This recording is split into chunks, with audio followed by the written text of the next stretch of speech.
സ്വർഗത്തിന്റെ പരിശുദ്ധാത്മാവ് ഇറങ്ങുന്ന സ്ഥലമാണ്. പക്ഷെ ഇതല്ല നിങ്ങളുടെ സ്ഥലം. നിങ്ങൾ പുതിയ സ്ഥലത്തേക്ക് മാറുമ്പോൾ സ്വർഗം പുഞ്ചിരി തൂകുന്ന ദിവസമായിരിക്കും ഈ ദിവസം. The Bible calls us to be kings and priests. The king doesn't rent his palace. He owns everything in that whole land. He owns the gold, he owns the waters, he owns the forest. He owns everything. And all the people serve the king. And we serve a greater king.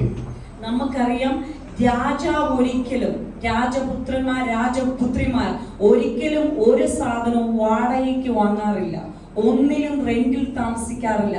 കാരണം അവർ രാജപുത്രന്മാരാ. അത് സകലതും അവർക്കുള്ളതാ, സകലതും അവരുടെ അവകാശത്തിൽപ്പെട്ടതാ. അതുപോലെ തന്നെ നിങ്ങളുമായിരിക്കും. ഇത് രാജപുത്രന്മാരും രാജകുമാരന്മാരും ഇരിക്കുന്ന സ്ഥലമാണ്. ഒന്നും റെന്റിനല്ല, എല്ലാം സ്വന്തമാകാൻ പോവുകയാണ്. Now Paul says, this one thing I do, forgetting what is past, I press toward the mark, the high calling. പൗലോസ് പറയുന്ന പോലെ ഞാൻ പിന്നിലുള്ളത് മറന്ന് മുമ്പിലേക്ക് ആഞ്ഞുകൊണ്ട് എന്റെ വേലയ്ക്കായി ഓടുന്നു. How do we do this in a godly way? How do we leave the past behind? How do we leave the pain, the disappointment, the struggles? How do we do it in a way that honors God? എങ്ങനെയാണ് ദൈവികമായ വേലയിൽ ദൈവികമായ വിളിയിൽ എപ്രകാരമാണ് ഇങ്ങനെ നമ്മളെ പിൻവേ നമ്മളെ വേദനിപ്പിച്ചത് നമ്മളെ ബുദ്ധിമുട്ടിപ്പിച്ചതൊക്കെ മറന്നുകൊണ്ട് എങ്ങനെ നമുക്ക് മുന്നോട്ട് ഓടാൻ സാധിക്കും? I want to tell you, when a woman has a child, she leaves behind that pain and she rejoices because a child is born. നമുക്കറിയാം, ഒരു സ്ത്രീക്ക് ഒരു കുഞ്ഞുണ്ടാകുന്ന നിമിഷത്തിൽ അവൾ ഒരുപാട് വേദനയോടുകൂടെ ഒരുപാട് ദുഃഖത്തോടുകൂടിയാണ് അവൾ ആ കുഞ്ഞിന് ജന്മം നൽകുന്നത്. എന്നാൽ ആ കുഞ്ഞിന്റെ മുഖം കാണുന്ന നിമിഷം മുതൽ അവൾ അനുഭവിച്ച സകല വേദനകളും അവൾ മറക്കുവാൻ ഇടയായി തീരും. She may still feel the pain, but she feels the baby. She feels the blessing. God's blessing is so great. His anointing is so by the glory of God, by the blessing.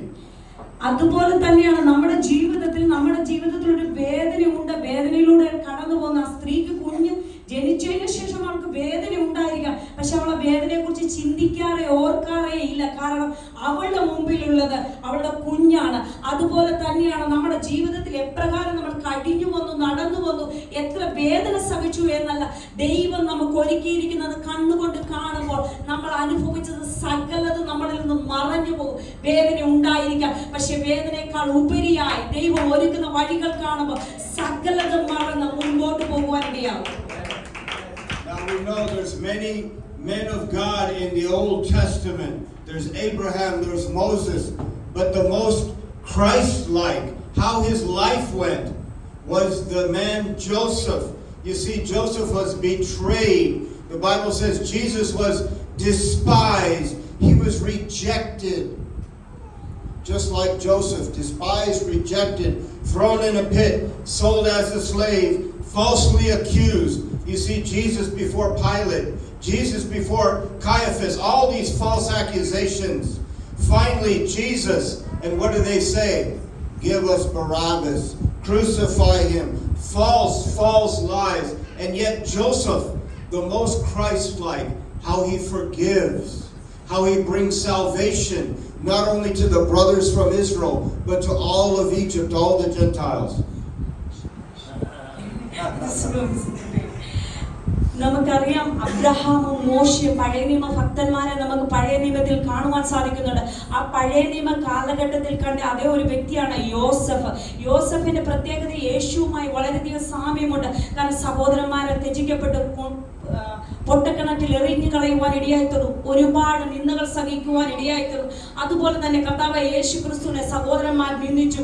കൂടെ ജനിച്ച ആ സമയത്ത് ആരും തന്നെ കൈക്കൊള്ളുവാൻ ഇടയായിത്തീർന്നില്ല, ഒറ്റപ്പെടുത്തി കാരാഗ്രഹ Pilate and Caiaphas. the judges.